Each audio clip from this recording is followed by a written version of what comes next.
ঈশিতা রান্নাঘরে সবাইকে স্বাগত। আজকে নিয়ে এসেছি কাঁচকলার একটা পকোড়ার রেসিপি। এটাকে কিভাবে ফ্রাই করে ভাজবো সেটা তোমাদের সাথে শেয়ার করব। চলো, এখানে আমি বেসন গুলিয়ে নিয়েছি আর কাঁচকলাগুলো আমি পাতলা করে কেটে নিয়েছিলাম। এদিকে তেল বসিয়ে দিয়েছি। বেসনের মধ্যে আমি লবণ, হলুদ আর লঙ্কার গুঁড়ো ইউজ করে নিয়েছি। বেসনটাকে খুব ভালো করে আমি ফাটিয়ে নিয়েছিলাম যাতে ফুলতে পারে। আর কয়েকটা পনির আমি এখানে ইউজ করেছি। পনিরগুলো আমার বেবির জন্য, ও পনির খেতে ভীষণই ভালোবাসে, সেই জন্য। চলো, কাঁচকলাগুলো এরকমভাবে ডুবিয়ে আস্তে আস্তে করে আমি তেলে ছেড়ে দেবো। তোমরা ঘনত্বটা আশা করি বেসনের বুঝতে পেরেছো যে আমি কতটা ঘনত্ব এখানে ইউজ করেছি। বেশি পাতলা করে ফেললে এই কাঁচকলার গায়ে কিন্তু সেগুলো লেগে থাকবে না, ছেড়ে দেবে।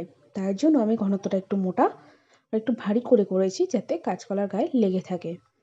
কাঁচকলা এইভাবে আমি সুন্দর করে হালকা মিডিয়াম ফ্লেমে রেখে আমি কিন্তু এগুলো ভেজে নেবো একদম সুন্দর করে।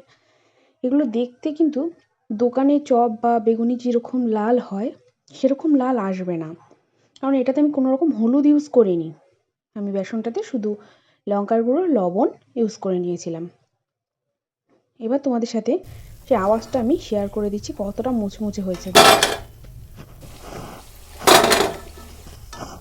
এত সুন্দর মুচমুচে হয়েছে তা বলার বাইরে। দেখো কতটা সুন্দর লাগছে দেখতে। Thank you. ভালো লাগলে লাইক, কমেন্ট, শেয়ার করে দেবে।